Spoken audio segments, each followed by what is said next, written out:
Welcome to RS class. मैं कौशल Singh advocate आपका हार्दिक स्वागत करता हूं अपने यूट्यूब चैनल पे। दोस्तों आज हम पढ़ेंगे सेक्शन 13 HMA यानी हिंदू विवाह अधिनियम, हिंदू मैरिज एक्ट।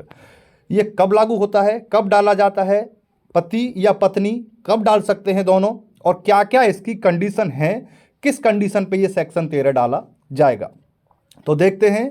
तो जो भी भाई बहन हमारे चैनल पे नए आए हैं वो हमारे चैनल को सब्सक्राइब जरूर कर दें और वीडियो को लाइक करके जरूर जाना चाहती हो तो बने रहिएगा, शुरू से एंड तक पूरा वीडियो देख के जाइएगा। चलिए लेट्स गो। हिंदू विवाह अधिनियम की धारा 13 क्या कहती है और क्या है धारा 13 में, कब डाली जाती है धारा 13, क्या क्या कंडीशन है धारा 13 डालने के लिए और कौन कौन डाल सकता है, तो यही जानकारी देखेंगे हम आज की वीडियो में। और जो भी भाई बहन हैं वो अंत तक बने रहिएगा वीडियो में। तो जानते हैं कौन सी कंडीशन होनी चाहिए धारा 13 डालने के लिए और कब डाली जाती है। चलिए बने रहिएगा, आगे देखते हैं क्या कह रहा है। देखिए, हिंदू विवाह अधिनियम 1955 की धारा 13 एक ऐसी स्थिति के बारे में बताती है जिसमें अगर किसी बात को लेकर पति पत्नी के बीच कोई ऐसा विवाद हो जाए जिसमें बात इतनी बढ़ जाती है कि एक दूसरे के बीच सारी बातों को सुधारना या ठीक करना मुश्किल हो जाता है। यानी अब ये संभावना हो जाती है कि इन दोनों में बात इतनी बढ़ गई है कि अब दोनों के बीच सुलह समझौता कराया जाना बिल्कुल मुमकिन नहीं है, यानी नामुमकिन है, इतनी बात बढ़ गई है।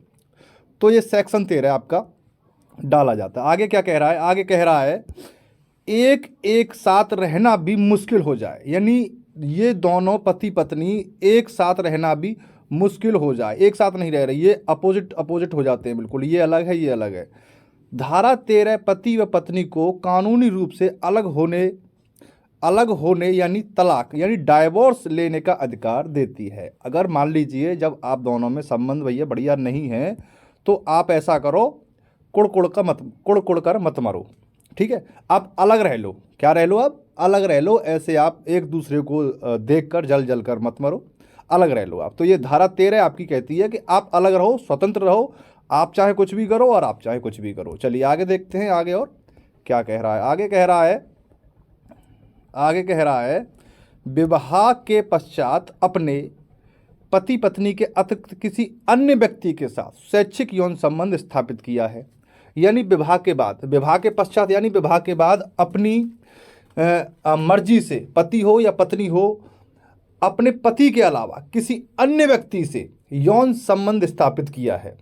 यानी आप अपने पति से तो हो ही हो, लेकिन आप पति के अलावा और अदरवाइज किसी और व्यक्ति से हो तो यहाँ पे धारा 13 आपकी डल सकती है और आप धारा 13 डालने के लिए एप्लीकेबल होंगे, पति हो या पत्नी हो। चलिए आगे जानते हैं इसकी और कंडीशन क्या कहती हैं। आगे कंडीशन कहती है, देखिए आगे कंडीशन कहती है कि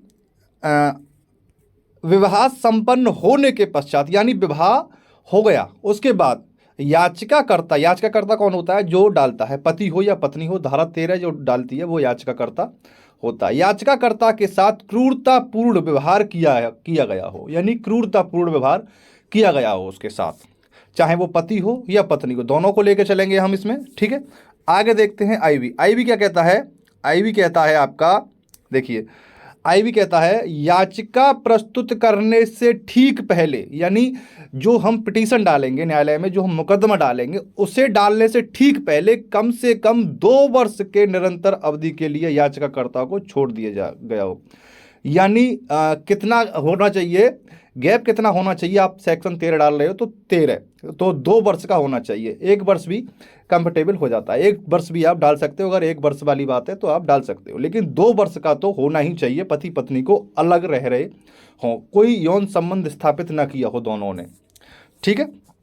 चलिए आगे देखते हैं 2 क्या कहता है। सब क्लॉज 2 कहता है किसी अन्य धर्म में धर्मांतरण करके हिंदू होना बंद कर दिया हो, यानी किसी अन्य धर्म में। अब क्या कह रहा है ये कि मान लीजिए ए नाम का व्यक्ति है और बी नाम की पत्नी है, अब ये दोनों कौन है, हिंदू हैं या मुस्लिम हैं या ईसाई हैं, जो भी हैं ये हैं दोनों। अब इसने बी ने या पत्नी ने या फिर पति ने इन दोनों में से किसी एक ने धर्मांतरण कर लिया हो, यानी धर्मांतरण कर लिया हो, किसी और धर्म में इन्होंने चले गए हो ये, ठीक है, तो भी आप सेक्शन 13 डालने के लिए एप्लीकेबल होंगे। सब क्लॉज 3 क्या कहता है, तो सब क्लॉज 3 के बारे में बात करते हैं। सब क्लॉज 3 कहता है असाध्य रूप से विकृत मस्तिष्क का हो, यानी असाध्य रूप से यानी पागल हो, यानी वो नॉर्मल ना हो व्यक्ति, या लगातार या रुक रुक कर ऐसे प्रकार के मानसिक विकार से पीड़ित हो और इस सीमा तक पीड़ित हो कि याचिकाकर्ता कौन, जो मुकदमा डालने वाला है,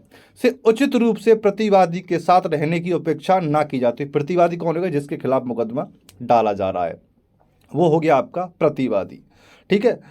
यानी ऐसा हो कि रुक रुक के उसे पागलपंती के दौरे पड़ते हों, रुक रुक के उसे दौरे पड़ते हों, रुक रुक के कोई ऐसी हरकत करता हो कि पागलों की गिनती में वो शुमार हो जाए, ए हो या बी हो, पति हो या पत्नी हो, ठीक है। चलिए आगे देखते हैं, आगे और क्या कह रहा है।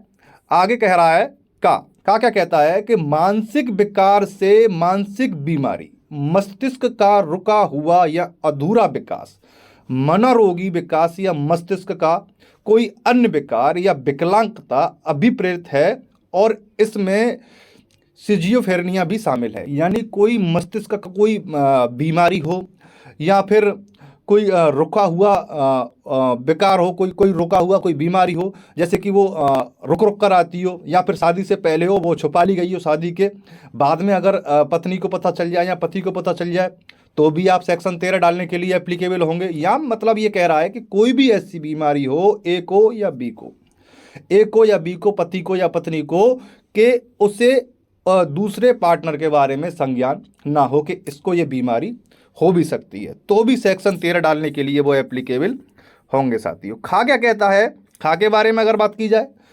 मनोरोगी विकार से तात्पर्य मन का लगातार विकार या विकलांगता, बुद्धि के असामान्यता शामिल हो या ना हो, से कि जिसके परिणाम स्वरूप दूसरे पक्ष की ओर से असामान्य रूप से आक्रामक या गंभीर रूप से गैर जिम्मेदार आचरण होता हो।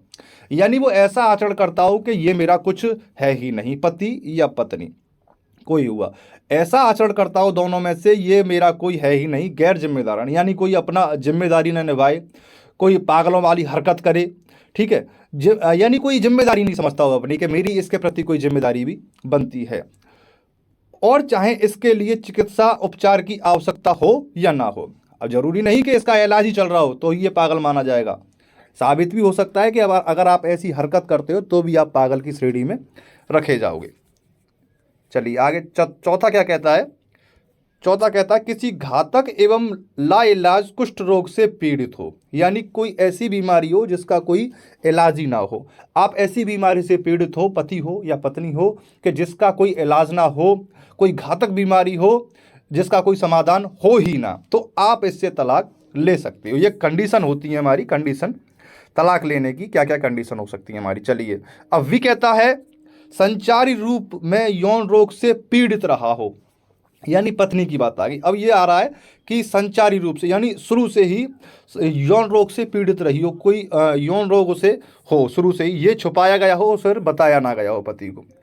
छठी आपकी बात कहती है किसी धार्मिक संप्रदाय में प्रवेश करके संसार का त्याग कर दिया हो, यानी बाबा बन गया हो। कहते हैं कि मैं बाबा बन जाऊंगा और चला जाऊंगा सब कुछ छोड़ के, तो भैया बाबा बन जाएगा तो गृहस्थी का क्या मतलब है, फिर पति हो या पत्नी हो, फिर उससे क्या मतलब है, फिर क्या अचार डालेंगे तेरा जब तू बाबा या ये बाबा बन जाएगा तो, ठीक है। सातवां आ जाता है आपका, सातवां क्या कह रहा है, उन व्यक्तियों द्वारा 7 वर्ष या उससे अधिक की अवधि तक जीवित होने के बारे में नहीं सुना गया हो। अभी समझते हैं, जिन्होंने स्वाभाविक रूप से इसके बारे में सुना होगा यदि वह पक्ष जीवित होता। यानी ये कह रहा है कि ए और बी ये दोनों पति पत्नी हैं, अब 7 वर्ष से अधिक हो गया हो, या तो ए ने या बी ने ये सुना ही ना हो कि वो जीवित है कि मर गया है या फिर कहाँ है, कोई इसके बारे में खोज खबर ही ना हो, तो ये तलाक ले सकते हैं एक दूसरे से दोनों साथियों। ठीक है साथियों, तो ये आज थी आपकी क्लास सेक्शन 13 के बारे में, आप कब डालने के लिए ये एप्लीकेबल होंगे। तो आज की क्लास आपको कैसी लगी ये कमेंट बॉक्स में ज़रूर बताइएगा। अगर समझ में ना आई होगी तो और एक बार देखिएगा, फिर भी ना आई होगी तो कमेंट बॉक्स में मुझसे आप पूछ सकते हो कोई भी क्वेरीज। ठीक है साथियों, तो ऐसे ही नई धारा लेके, नई जानकारी लेके आपके सामने फिर हाजिर होता हूँ। तब तक के लिए वंदे मातरम, जय हिंद दोस्तों।